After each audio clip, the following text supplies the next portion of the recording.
Então, nessa celebração, né, o Papa Leão, ele elevou São Henry Newman à categoria de doutor da igreja. Para vocês terem uma ideia, em todos os 2000 anos da igreja, a igreja só declarou doutores umas 80 pessoas, 85 pessoas. Ou seja, é pouquíssima gente que chega a esse nível de doutor da igreja. Um doutor da igreja, ou uma doutora da igreja, é uma pessoa que ela escreveu uma doutrina, inspirada pelo Espírito Santo, logicamente, que ela é revolucionária no sentido de acrescentar algo novo para toda a igreja. Então, doutores da igreja, né? Está Santo Tomás de Aquino, está São Gregório Magno, está Santa Teresinha do Menino Jesus, está Santa Catarina de Sena, doutores da igreja. E agora, São Henry Newman, que é um convertido. Ele era um pastor anglicano em Oxford, na Inglaterra. Ele ensinava na grande universidade de Oxford e ele, na época, ele tinha uma ojeriza, um horror à Igreja Católica. Ele achava que a Igreja Católica estava completamente corrompida, né? Mas que nessa época também a Igreja Anglicana estava decaindo, né? E ele queria uma renovação, porque os clérigos da época estavam muito intelectualizados e longe do povo, então as pessoas já não entendiam o que eles diziam, e eles mesmos tampouco estavam muito aí com as pessoas, né?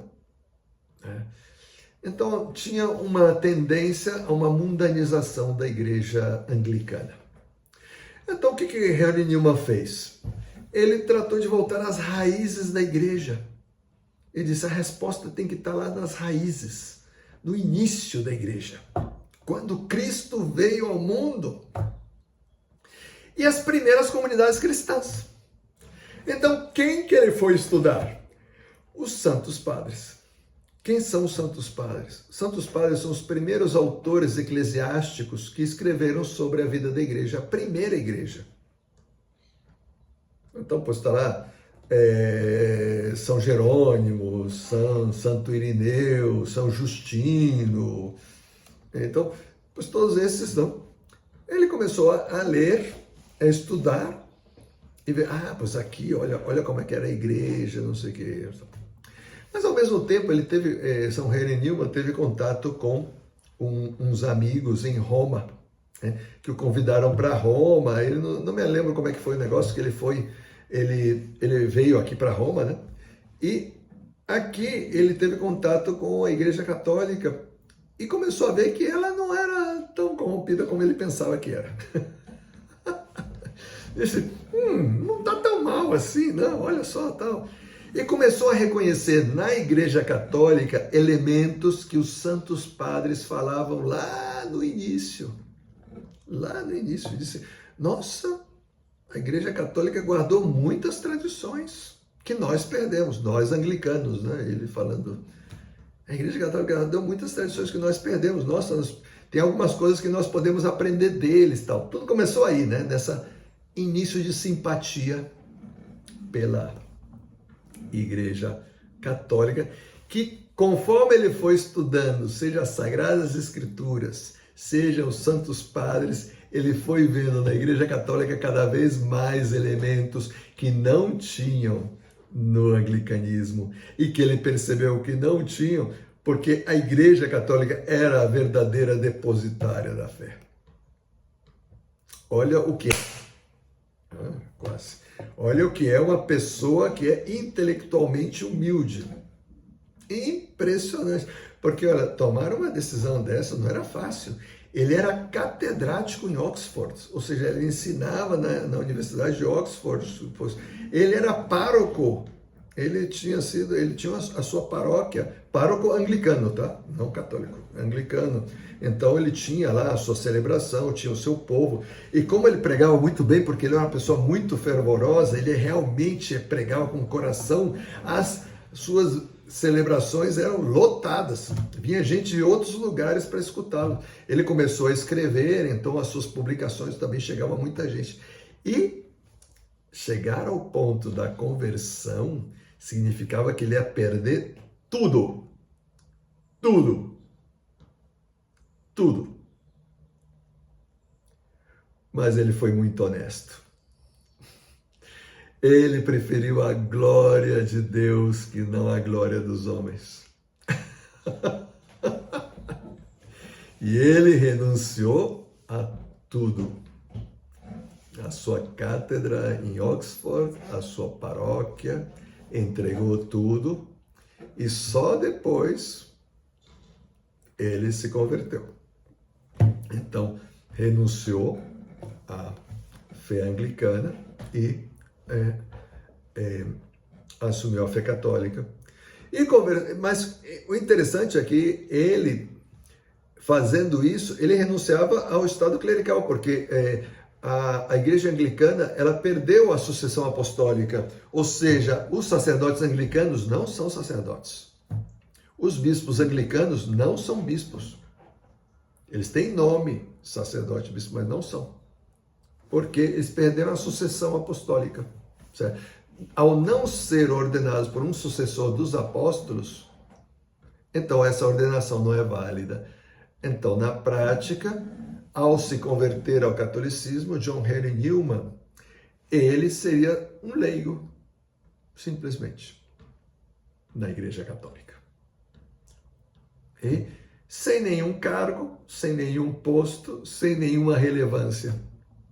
Ah, mas o bispo com quem ele foi falar, não, porque ele tinha que se entrevistar com o bispo para ser acolhido na Igreja Católica, dado que ele era um clérigo, não, anglicano.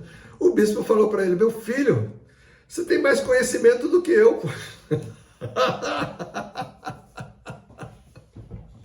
Por que você não se ordena sacerdote? Ele disse: eu posso? Claro. Você já tem a formação, você só precisa agora da última parte da formação, né, teológica, para saber os sacramentos, né, e etc. e tal. Então, 2 anos depois da sua conversão ao catolicismo, ele é ordenado sacerdote e ele entra com os oratorianos de São Felipe Neri. Então, ele entrou para a congregação São Felipe Neri, foi ser um oratoriano e fundou os oratorianos na Inglaterra, em Birmingham. Aí iniciou os oratorianos lá. Claro que bombou, né? Porque São Henry Newman era incrível, né? Então, pois, ele unia esse conhecimento intelectual com santidade. É uma espécie de Papa Bento XVI, né? Essa capacidade de unir as duas coisas numa só pessoa. Então, aí estava bombando. Então, ele foi convidado, ou seja, o Papa resolveu fazê-lo cardeal, ainda que não era bispo. Então passou a ser o cardeal John Henry Newman. Ele escreveu aproximadamente 17.000 cartas. 17.000 cartas. E eram à mão, hein, galera? Nada de ir no computador e só mudar o nome e mandar imprimir. Era cada uma. Depois, toda a sua obra foi publicada em aproximadamente 39 volumes. Tudo que ele escreveu, 39 volumes. Imagina uma enciclopédia com 39 números aí, né? Olha só quanta coisa ele escreveu. E então, o Papa Bento, quando ainda era cardeal Ratzinger, ele já dizia, não, olha, a doutrina de Newman, ele já é suficiente para que ele seja um doutor da igreja. Isso em 1990. Então quer dizer que a igreja já vinha percebendo isso. E agora, finalmente, se dá o passo para nomeá-lo doutor da igreja. Espera aí, deixa eu fechar a janela, senão os mosquitos vão acabar me matando.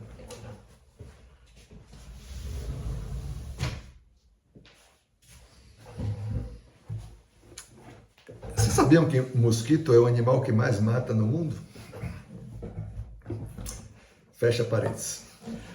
Então, pois, por que eu comecei falando sobre Sanheril Newman? Porque eu gostei muito da homilia do Papa hoje na Praça de São Pedro. Além de ter sido um grande privilégio poder concelebrar justamente na festa de declaração de doutor da igreja de Sanheril Newman. E nessa homilia, ele disse de onde que vem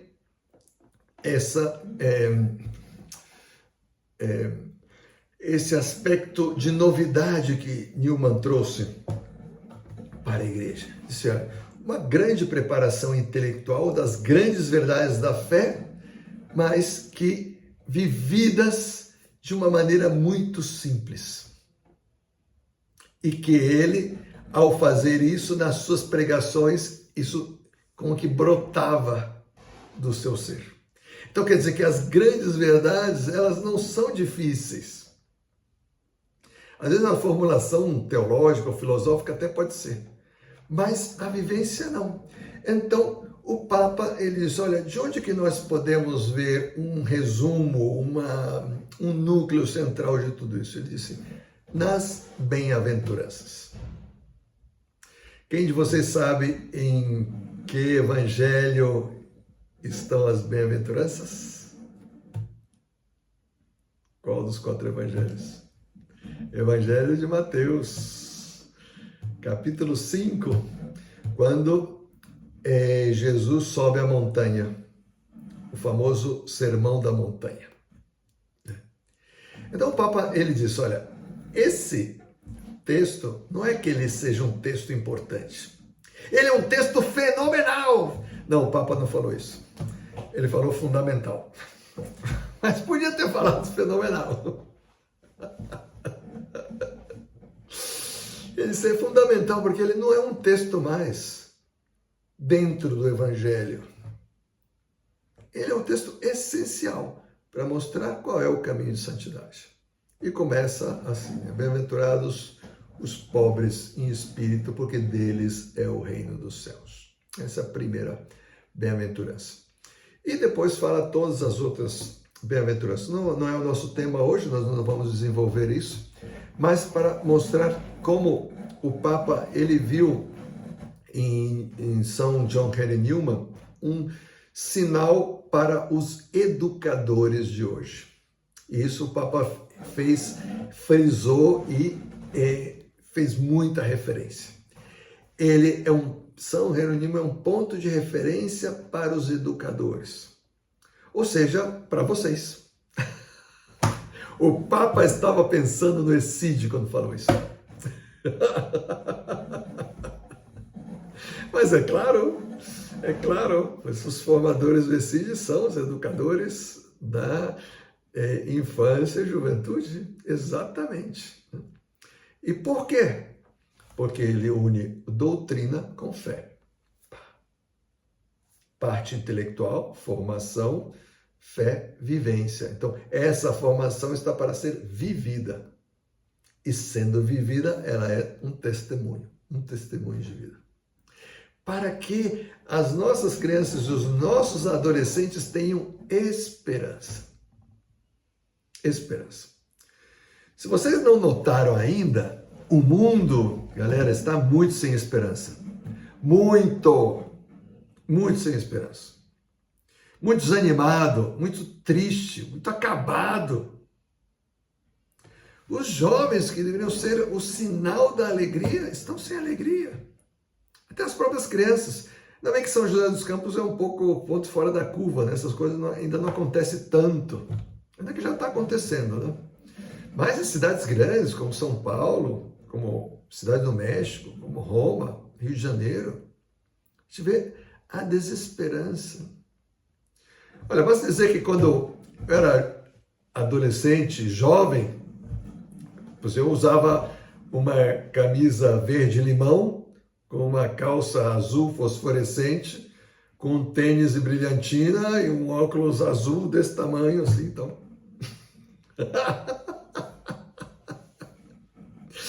E era normal, pô. Usar rosa-choque, essas cores assim e tal. Porque as pessoas eram alegres. Jovens eram alegres. Hoje, como se vestem os jovens? Negro, cinza, 50 tons de preto, sapato preto, bota preta, unhas pretas, batom preto e sombra. Qual é a festa que é valorizada? Halloween. Pescoço cortado, sangrando, explodiu aqui a cabeça, né? Mão pendurada, tal. Essa maneira de se disfarçar, né? De se fantasiar. O mórbido, o negro. Né? Qual é a série infantil que está bombando? Wandinha. É a exaltação do macabro, do triste. Quer dizer, falta de esperança total. Não? Dizem que as sociedades, quando elas não têm esperança, elas não têm filhos. Itália acaba de bater o recorde de novo de baixa de natalidade, 1,12. Quer dizer, de cada casal, 1,12 filhos. Ou seja, a população não só não cresce, mas está decrescendo. Para que a população pelo menos se mantenha, tinha que ser 2,0. É 1,12. E isso num país católico. Pseudo-católico, né? As pessoas estão completamente sem esperança. E o Papa veio dizer, John Henry Newman, acende a esperança nos corações. Porque os santos, eles acendem a esperança nos corações. Porque eles dizem, é possível. Eu já cheguei. Vocês também podem chegar. E não só chegar, vocês podem ser essa luz que o mundo precisa. O mundo está em trevas. E vocês devem ser essa luz para o mundo em trevas. É interessante porque é a mesma imagem que o Papa Bento, quando ainda era cardeal Ratzinger, num livro entrevista, o livro se chama O Sal da Terra. O autor do livro, né? Ele pergunta para o cardeal, mas o senhor se dá conta que no ano 2000, foi escrito antes do ano 2000, né? No ano 2000 vão ser mais muçulmanos no mundo do que católicos, né? Que o catolicismo está encolhendo. E aí, o cardeal Ratzinger, né? O futuro Papa Bento, ele responde, né? Sim. Isso está sendo uma tendência do catolicismo. Mas o que está acontecendo é que as comunidades vão ficando cada vez mais menores, só que cada vez mais convictas da sua identidade. E elas se transformarão em chamas, em fogueiras no mundo em trevas. E quando todo mundo está em trevas, uma fogueira chama muito atenção. Então começa a atrair outra vez as outras pessoas. A luz que brilha nas trevas. Essa é a vocação do cristão. Aonde que vocês viram uma frase semelhante do Evangelho? Alguém se lembra?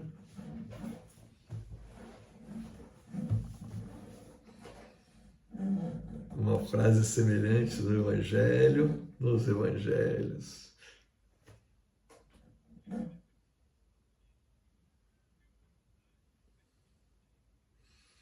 Muito bem, e muito parecido com isso, é justamente no mesmo texto, antes ele fala outra coisa. Não referente a uma cidade, mas a uma lâmpada, exato, uma lâmpada, uma lamparina, Porque primeiro ele disse, vós sois o sal da terra, vós sois a luz do mundo.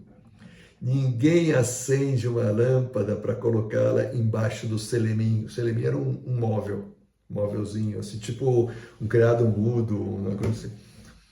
Então, você não acende a lâmpada para colocar embaixo da cama. É para colocar em cima, para iluminar. Assim são vocês. Ou seja, é a essência do cristianismo. Dar esperança. Primeiro, ser esperança para si mesmo. Porque nós sabemos que a nossa fé é certa. Deus nos chamou para a salvação. Deus nos chamou para a eternidade. A eternidade entra no mundo. Então, faz todo sentido que depois nós possamos ser isso para outras pessoas. Porque primeiro você é, e aí da sua própria natureza você emana. Só que não é uma luz que vem, não é você, é Deus em você. É Deus em você. Qual é o sacramento que permite que isso aconteça? Que você seja Deus.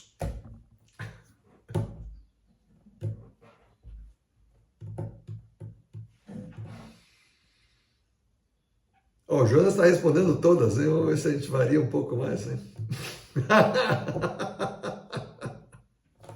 O batismo, boa, Gabriel, muito bem. O batismo, claro. Batismo, Deus, ele cria dentro de nós uma realidade nova, que é Ele mesmo. O organismo sobrenatural é Deus dentro de nós. Deus vem morar dentro de nós. Realmente, não é uma imagem, não é uma parábola. Não é um mito, é uma realidade. Deus, a partir do batismo, mora dentro do cristão. Olha que coisa mais extraordinária. E se Deus mora dentro de nós, então essa luz, se nós deixamos crescer, ela não só nos invade, mas ela vai ser luz para outras pessoas. É aí que o cristão é luz do mundo. Quando deixa que Deus atue através dele. Eu quis começar com isso, né? Porque tem tudo a ver com o tema que nós estamos começando, que é o Reino Cristo e os seus membros. Então, hoje não vamos ter tempo de ver o tema, mas esse capítulo que eu mandei para vocês, ele é um condensado. Ou seja, todo o Reino Cristo em um só capítulo. Tudo sobre o Reino Cristo está aqui, em um só capítulo. Então, esse capítulo é muito denso. Nos seguintes capítulos, nós vamos ir desenvolvendo o que nesse primeiro capítulo foi colocado como condensado, né? Então vamos ver a essência da espiritualidade, os meios de santificação, a essência do apostolado e o apostolado do Cristo, a vida de equipe e formação, acompanhamento pessoal e comunitário, e depois alguns anexos, né? Discernimento vocacional, compromisso, importância da família e inserção na igreja local. Mas aí está, né? Os 5 elementos, né? Aí condensados, também a espiritualidade e também o apostolado, tudo em um capítulo só. Então é um capítulo muito denso, difícil de ler. Difícil de ler. Então a gente começa com a parte mais difícil. Esse capítulo é tão denso que parece aqueles bolos chilenos, né? Não sei se vocês já comeram algum bolo chileno. Meu Deus do céu, eu nunca vi um bolo tão doce na vida. Que é gostoso, mas você tem que comer um pedacinho assim, tomar um café aí, dar um suco, água, aí, porque é hiper concentrado. O chileno parece uma abelha, gosta muito de doce. Então é concentrado. Então esse capítulo tá desse jeito. Mas eu acho que se nós vamos comentando, talvez seja mais fácil de tragar. Hoje nós vamos ficar só na introdução. Então, nessa introdução eu quero falar sobre como os leigos passaram a ser tão importantes para a igreja. Nos inícios, quando Jesus Cristo veio ao mundo, escolheu os 12 apóstolos, os preparou, os ordenou sacerdotes, depois ele morreu na cruz, ressuscitou, subiu aos céus. Então, os evangelhos tratam disso. Mas o que aconteceu com esses apóstolos logo depois que Jesus Cristo foi embora? Onde que está narrado o que acontece logo depois que Jesus Cristo foi embora? Na Bíblia? Alguém sabe? Olá, meninas! Os homens estão ganhando 2-0, 3-0 já.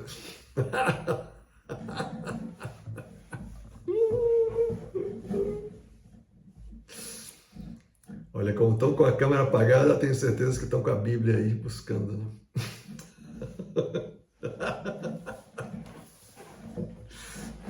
Não, se não souber, não tem problema aí. Quem souber pode dizer. Em que livro da Bíblia fala sobre a vida das primeiras comunidades cristãs? Isso aí, nos Atos dos Apóstolos, exatamente. Então nós temos os 4 evangelhos, Mateus, Marcos, Lucas e João, e o livro dos Atos dos Apóstolos, que faz ponte entre os evangelhos e as cartas, né? Logo depois dos Atos dos Apóstolos vem as cartas de São Paulo, depois as cartas católicas e termina com o Apocalipse, né? Então, nos Atos dos Apóstolos, que foi escrito também por São Lucas, o mesmo evangelista, São Lucas ele escreveu o Evangelho e escreveu os Atos dos Apóstolos. Então ali São Lucas ele quer relatar como a igreja se desenvolveu logo depois de que Jesus subiu aos céus. De fato, o primeiro capítulo dos Atos dos Apóstolos fala como que Jesus subiu aos céus, né? É a ascensão de Jesus. Logo depois fala do Pentecostes, né? Porque Jesus... vamos voltar um pouquinho no tempo. No Evangelho de Mateus, capítulo 28, quando Jesus ainda estava com os discípulos, né, antes de subir aos céus, né, ele os reuniu, né, e disse, olha, eu vou estar com vocês e quero dar para vocês uma missão. Então vou ler para vocês aqui o que Jesus disse para os apóstolos. Capítulo 28, versículo 18 do Evangelho segundo Mateus. Então disse Jesus: todo o poder foi-me dado no céu e sobre a terra. Ide, portanto, e fazei que todas as nações se tornem discípulos, batizando-os em nome do Pai, do Filho e do Espírito Santo, e ensinando-as a observar tudo quanto vos ordenei. Eis que eu estou convosco todos os dias, até a consumação dos séculos. Isso foi o que Jesus disse. Então ele disse para eles, olha, vocês têm que ir pelo mundo inteiro. Eu sei que vocês nunca saíram aqui da Galileia, mas vocês vão ter que dar um jeito de ir para o mundo inteiro. Vão fazer o que no mundo? Turismo? Não, vocês vão evangelizar. Vão evangelizar o mundo inteiro, batizando as pessoas. Eu quero que vocês levem o sacramento, eu quero morar dentro delas. Então, esse é o mandato de Cristo. Vocês vão pelo mundo inteiro, evangelizando e batizando. E eu vou estar com vocês até o final dos tempos. Mas é engraçado, porque logo depois que ele falou isso, Jesus subiu aos céus, foi embora. Não, peraí, você não disse que ia ficar conosco? Como é que você foi embora? Então, nos Atos dos Apóstolos, quando a gente lê que Jesus subiu aos céus, né, os apóstolos ficaram olhando para o céu assim, dizendo, não acredito, ele foi embora.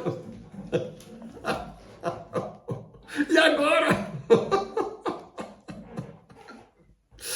Não estou exagerando não, mas está escrito aqui que Jesus disse que eles iam receber a força e tal, não sei o que, mas aí quando ele foi, eles ficaram olhando lá para cima, daí teve que vir um anjo falar para eles, ô galera, acorda, vamos lá, o que vocês estão olhando aí para cima, pô?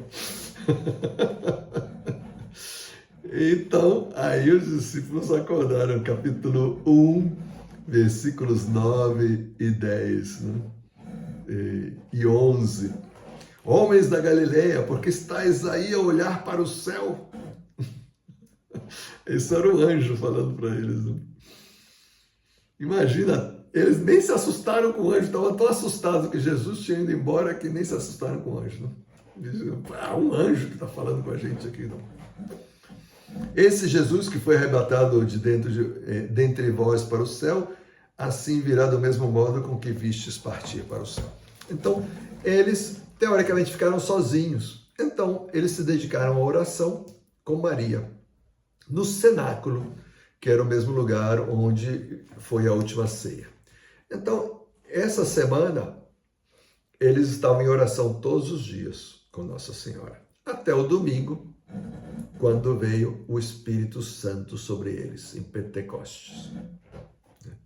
E, tocados pelo Espírito Santo, eles saíram para evangelizar.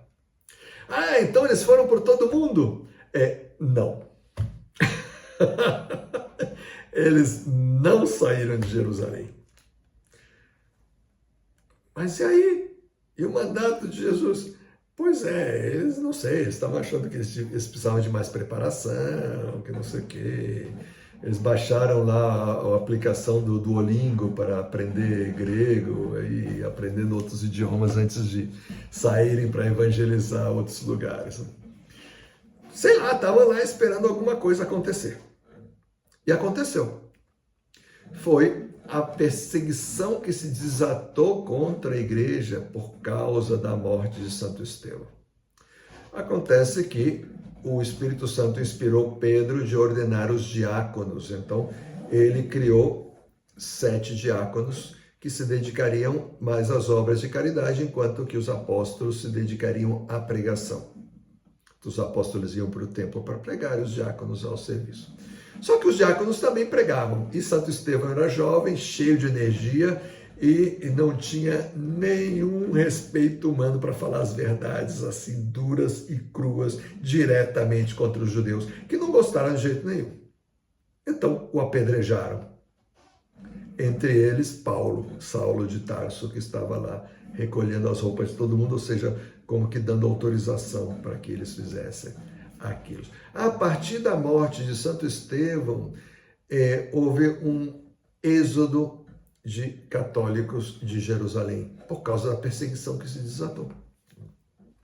E foi muito interessante, porque foi a partir dessa perseguição que começaram a evangelizar outras regiões. Mas quem começou a evangelização não foram os apóstolos. Olha que coisa mais interessante. Vamos ao capítulo 11 dos Atos dos Apóstolos. Fundação da igreja em Antioquia, capítulo 11, versículo 19.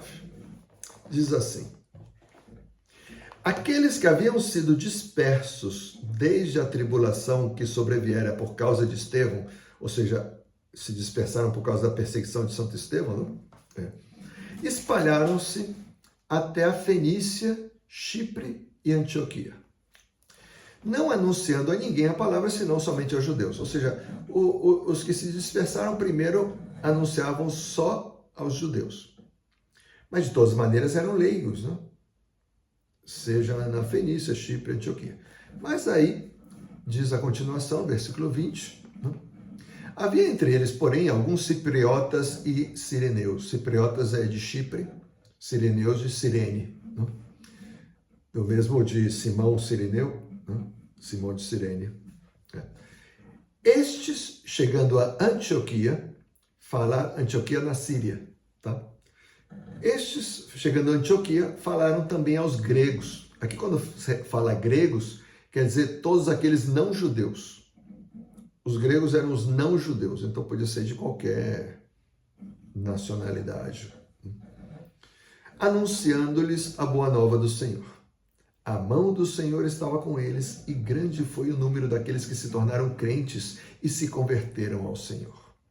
Ou seja, a evangelização foi muito frutuosa. Muito frutuosa. E eram leigos. Como assim leigos? Eram os barqueiros, os verdureiros, os comerciantes, o que levava os cavalos, as pessoas normais. E como evangelizaram? Nas conversas.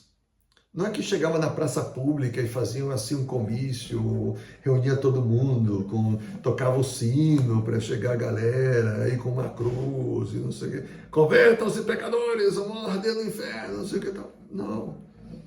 Era na conversa, tipo, chegar com a pessoa, com o vizinho, com a vizinha, comprar verdura, levar as crianças não sei aonde, tal. Nossa, mas você já conheceu Jesus? Que isso? Mas quem é esse? Nossa, um homem muito poderoso em palavras e obras que fez isso e aquilo. Não me diga. E tocava o coração das pessoas. E o Espírito Santo ia fazendo a sua obra de conversão dos corações. Certamente essas pessoas também estavam unidas em oração, porque a intercessão faz a sua parte. Quando o São Lucas diz a mão do Senhor estava com eles, é o Espírito Santo. É o Espírito Santo que toca o coração da pessoa que está ouvindo, não só daquela que está falando, de quem está ouvindo, para que escute aquilo dentro do seu coração. Ora, a notícia chegou aos ouvidos da igreja que estava em Jerusalém, pelo que enviaram Barnabé a Antioquia. E quando chegou, viu a graça que vinha de Deus, alegrou-se e exortava-os todos a permanecerem fiéis no Senhor com prontidão de coração. Barnabé estava tão entusiasmado que foi procurar Saulo, que já tinha se convertido, mas que estava em Tarso. Ele, depois de ficar 3 anos na Arábia em oração, voltou para Tarso. E aí Barnabé foi atrás dele. Disse, esse cara é muito bom, ele tem que vir comigo. E foram. Mas eles chegam para dar uma solidez doutrinal naquilo que já estava evangelizado. Quer dizer, o início da igreja, o início da evangelização da igreja foi através dos leigos. Aqui está dizendo só o exemplo de Antioquia. Mas existem muitos outros exemplos, por exemplo, Roma. Roma, quando São Pedro chegou a Roma, já existia uma comunidade católica muito numerosa. Olha, de onde? Pois também a mesma coisa, os mercadores, os marinheiros, os viajantes, e foram conversando com as pessoas, e foram tocando seu coração, e foi surgindo uma comunidade. Mas então, como que a igreja perdeu isso?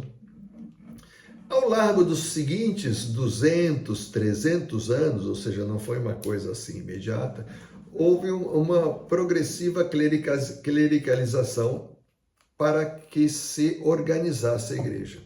Existia um grande perigo das heresias, porque sempre pessoas que acabavam escorregando na maionese e fazendo besteira. Então começavam a falar coisas que não eram certas e que iam suas inspirações e tal, e confundiam tudo. Então tem que ter uma estrutura hierárquica que diga o que está certo e o que está errado. E esse é o magistério da igreja, o Papa e os bispos. Então, uma progressiva clericalização que também foi uma progressiva proibição dos leigos de pregarem, não? Para que as pessoas estudadas fossem as que pregassem a fé. Então os leigos pouco a pouco foram sendo somente o rebanho. Ou seja, ainda que tinha o Espírito Santo, esse Espírito Santo não atuava, porque depois ficou mais na mão da igreja. Talvez como parte do plano de Deus, isso era necessário para dar segurança à igreja, né? Era uma institucionalização muito difícil, porque muitas verdades ainda não estavam solidificadas. E os bispos tiveram que fazer muitos concílios até que a nossa fé foi solidificada no creio niceno-constantinopolitano. Quer dizer, do concílio de Niceia mais o concílio de Constantinopla 1 e 2. Então esse creio que nós rezamos hoje na missa, o longo, né, é fruto dessas reflexões ao longo de 300 anos da igreja. Creio em Deus Pai Todo-Poderoso. Então, Pai é a origem de tudo. Criador do céu e da terra, de todas as coisas visíveis e invisíveis, também dos anjos. Creio em um só Senhor, Jesus Cristo, Filho unigênito de Deus, nascido do Pai antes de todos os séculos, Deus de Deus, luz de luz, Deus verdadeiro de Deus verdadeiro. Todas as coisas que para nós são normais, naquela época tinha confusão, mas Jesus Cristo realmente era Deus ou era uma imagem de Deus? Ele era verdadeiro homem ou era só uma aparência de homem? Então ele não sofreu na carne, ele teve a aparência que sofreu. Então a igreja foi definindo isso. Ele era homem, ele se encarnou, ele tinha duas naturezas, a humana e a divina, então ele tinha duas vontades, então ele foi, o Espírito Santo é Deus, ele não é uma energia, não é uma força, ele é Deus, junto com o Pai e o Filho, eles são parte da Santíssima Trindade, um só Deus em três pessoas. Todas as definições que vieram ao longo dos séculos. Tudo isso para a gente entender por que era importante uma clericalização. Mas o leigo foi ficando relegado a nível de ovelha. Isso foi ao longo de muitos séculos, com raras exceções, né? Santa Catarina de Sena, por exemplo, é uma exceção. Uma leiga que o Espírito Santo falou e que é uma doutora da igreja. Uau! Fenomenal! Mas é exceção. Todas as outras mulheres da época não podiam nem abrir a boca, coitadas. Era uma coisa impressionante. Até que, no século passado, teve uma reviravolta. O Espírito Santo disse, é a hora dos leigos. E foi com o Concílio Vaticano II, que é o primeiro concílio pastoral da história. O que quer dizer um concílio pastoral? Todos os outros concílios eram concílios doutrinários, ou seja, para resolver problemas da doutrina. Ou seja, algo de doutrina que não estava bem e que precisava ser resolvido e se chegar a uma conclusão e avisar para a igreja inteira. O último grande concílio foi o Concílio de Trento, que era para resolver o problema da heresia de Martinho Lutero. O cisma na igreja de Martinho Lutero, com tudo que Martinho Lutero acusou a igreja, não sei o que tal, então fizeram um concílio e definiram muitas coisas. Entre as coisas que definiram em Trento foi os livros da Bíblia, quais livros fazem parte da Bíblia e quais livros não fazem parte da Bíblia, definindo, né? Os sacramentos, que são 7 sacramentos, que Martinho Lutero passou a faca, disse só tem o batismo, o resto é invenção. Enfim. Foi Trento. Depois teve o Concílio Vaticano I, que foi inconcluso por causa da guerra. Invadiram por causa da reunificação da Itália. Então, acabou o concílio e só teve uma constituição que falava sobre a autoridade do Papa. Então, era um concílio inconcluso. E era doutrinário também. Aí veio o Concílio Vaticano II, que é o primeiro concílio pastoral. Ou seja, é a primeira vez que a igreja dedica um concílio para ver como que vai transmitir a fé. Pastoral significa a ação dos pastores. Os pastores são os padres e os bispos. Como que se transmite a fé? Em vez de resolver problemas de doutrina. E foi justamente nesse concílio que foi o boom dos movimentos leigos. Não foi que o concílio definiu isso estava acontecendo, o concílio reconheceu. O Espírito Santo está atuando nos leigos. Começaram a surgir diversos movimentos no mundo inteiro, fundados por leigos. Que no início eles não queriam ser fundadores, eles simplesmente eram tocados por um estilo de vida, começavam a viver daquela maneira, começaram a chegar gente para viver daquele jeito e de repente se deram conta, a gente precisa regularizar isso. Muitos. Entre eles, o Rei do Cristo. Olha nós aí. Pois é. E a igreja escreveu aí no Concílio Vaticano II um decreto, certo, de todos os documentos do concílio, um exclusivo para isso, sobre o apostolado dos leigos. Apostolicam Actuositatem. Colocando as bases para relançar o protagonismo do leigo na igreja. Na sua própria santificação e na sua evangelização. Ou seja, o leigo ele pode ser santo. O leigo é chamado a ser santo. A santidade não é exclusiva dos religiosos, nem dos bispos, nem dos papas, nem dos padres, nem das religiosas. É para todo batizado. Essa verdade que parece natural, não era. O leigo era uma espécie de rebanho que tinha que ser salvo. E já com a salvação já estava bom.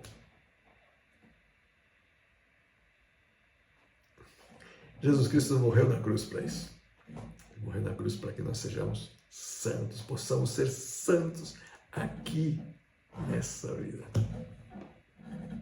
E depois da eternidade. Tanto é assim que, a partir do concílio, veio um esforço muito grande por estudar a vida e santificar pessoas leigas.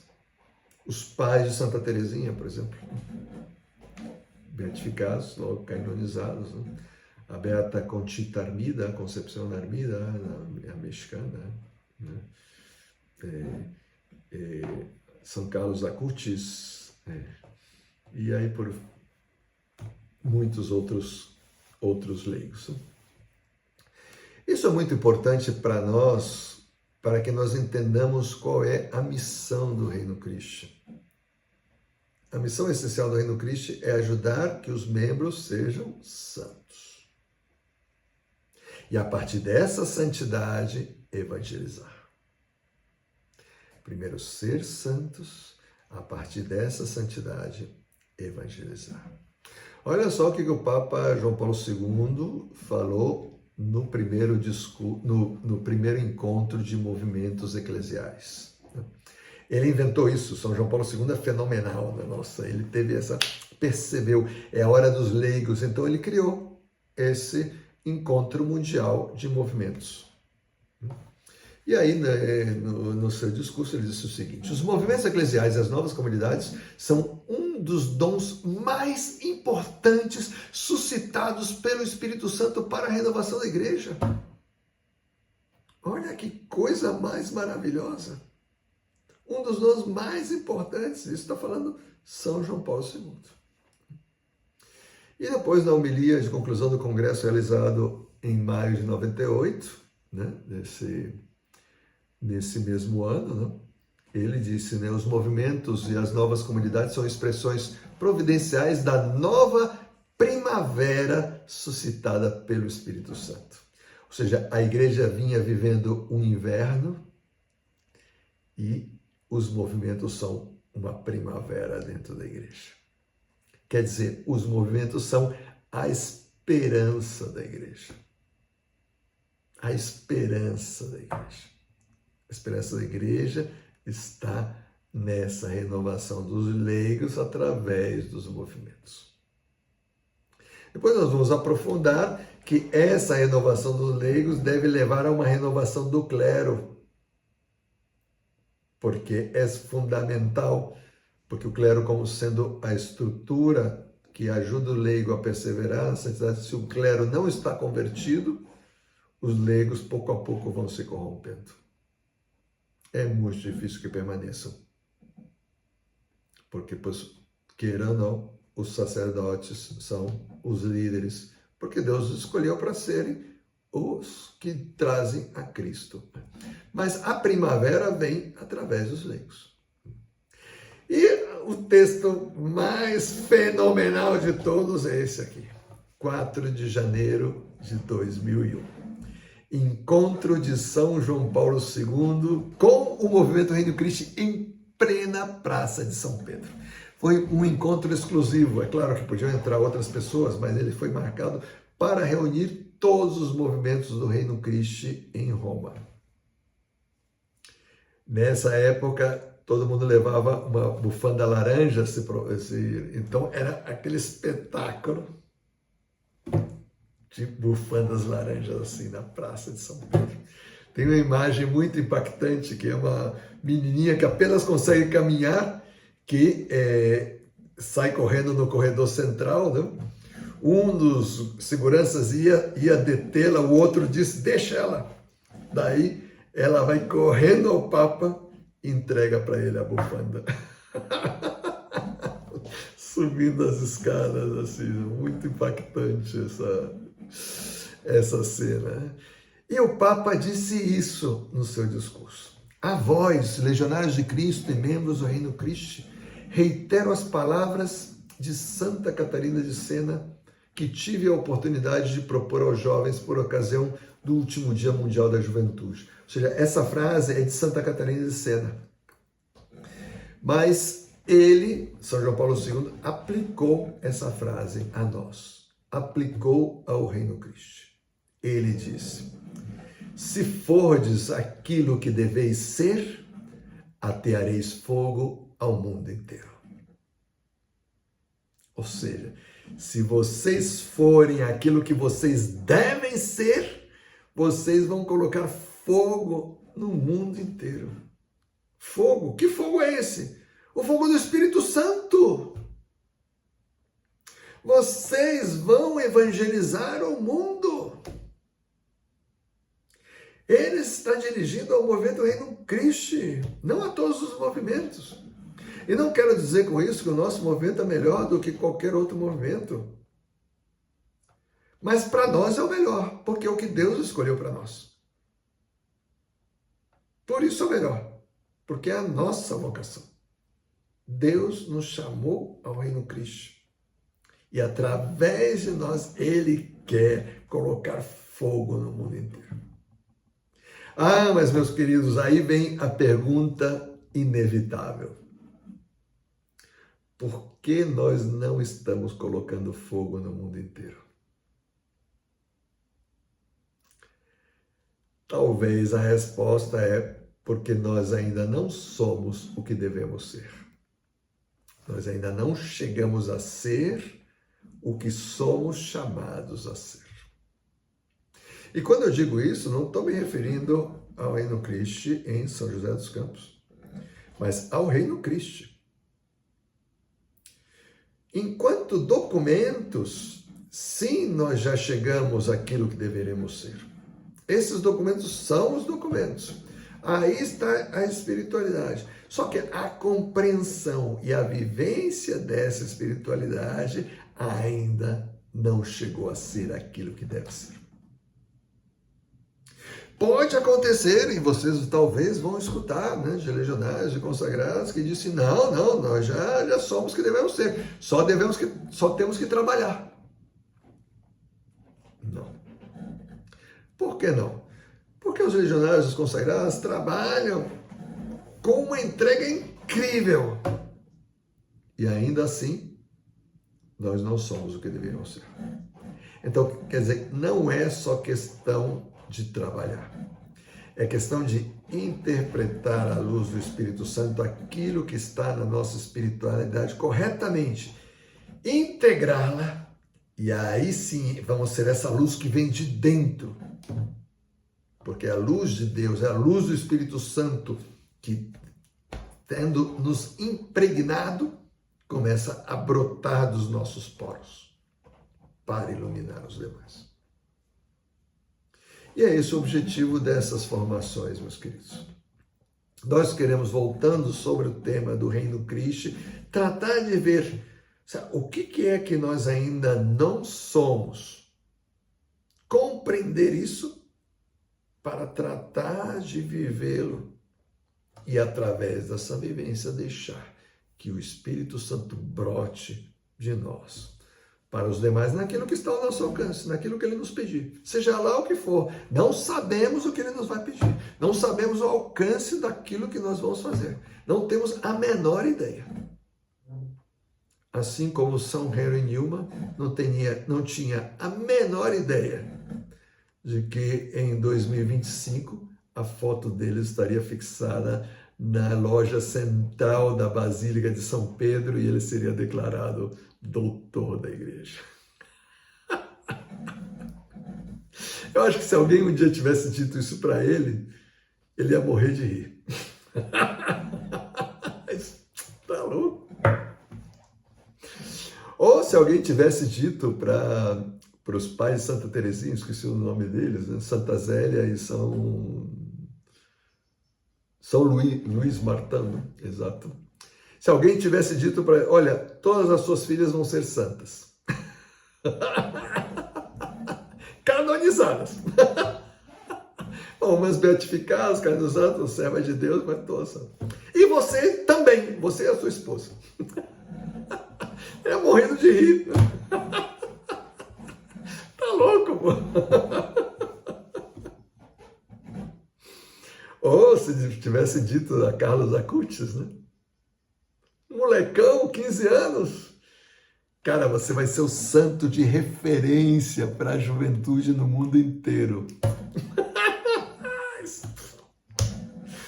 Que isso? Estou lutando no caminho a tirar nota boa em matemática aqui. Você está dizendo que eu vou ser o santo de referência no mundo inteiro? Nós não temos a menor ideia, meus queridos, do que Deus quer fazer através de nós. É Ele que faz. É Ele.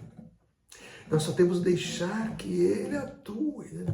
Então, quando nós fazemos essas reflexões, nós estamos tratando de deixar que Deus atue através do nosso carisma, de quem nós devemos ser. Para que primeiro nós peguemos fogo e depois esse fogo chegue aos demais. Bom, aqui termina a introdução. A partir do nosso próximo encontro, então nós vamos entrar aí no tema, o que é o Reino Cristo? Essa pergunta é muito importante, porque nós vamos nos dar conta que da resposta a essa pergunta se deriva o que vem depois.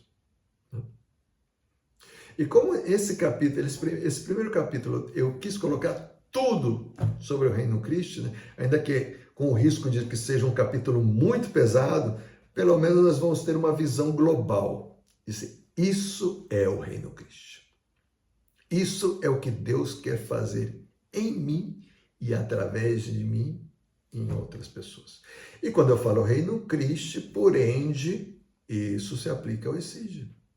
Porque o Essígio nada mais é do que o Reino Cristo para crianças e adolescentes, adaptado à sua idade. Mas a espiritualidade é a mesma, o carisma é o mesmo, a essência é a mesma. Então, nós estamos falando sobre o Essígio quando nós falamos sobre o Reino Cristo. Então, deixo aí de tarefa para vocês lerem essas 10 páginas aí nessa semana, para que semana que vem a gente possa comentar. Na semana que vem eu gostaria que fosse muito mais comentado entre nós. Eu acho que essa introdução era muito importante que eu falasse, para que vocês compreendessem o porquê de ter escolhido esse tema, já que nós vimos com uma formação espiritual muito forte, né? Nós fizemos uma formação sobre a vida espiritual, todo o caminho da vida espiritual. Depois fizemos uma formação sobre o Evangelho de São Marcos, entender a estrutura do Evangelho, depois uma exegese de diversos textos do Evangelho de São Marcos para poder usar isso na nossa espiritualidade. E como é que agora a gente vai falar sobre o Reino Cristo? Pois aqui, o Reino Cristo é o lugar onde nós vamos exercer essa espiritualidade. E através dessa espiritualidade, depois exercer um apostolado, que é uma consequência dessa espiritualidade que eu estou vivendo. Não é causa, é consequência. Então, pois, entra dentro desse contexto, né? Uma vivência de um movimento é também uma vivência espiritual. Uma vivência espiritual que leva depois a um apostolado. Não sei se vocês querem perguntar alguma coisa, comentar algo, fiquem à vontade.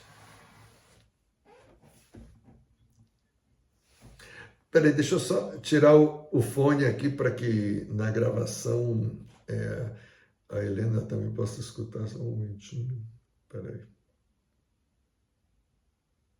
Ai, meu Deus, está dando tudo errado.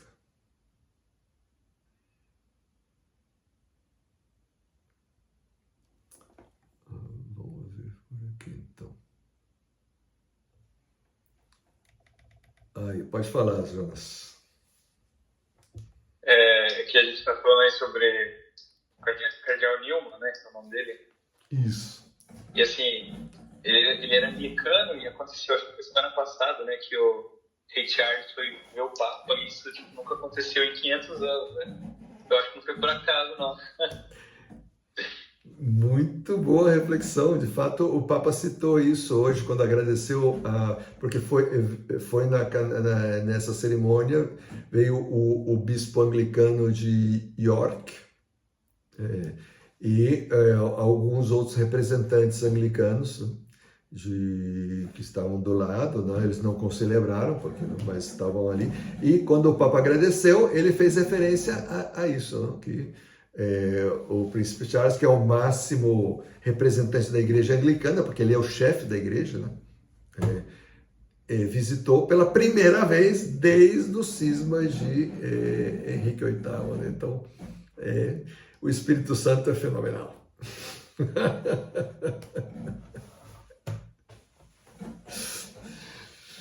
Mais comentários, dúvidas, perplexidades?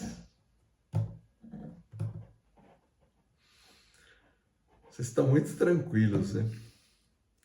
Acho que semana que vem eu vou dar umas revolvidas em vocês, vou dar umas chacoalhadas aí. Vou mandar os mosquitos aqui de Roma para vocês aí, para que vocês deem uma...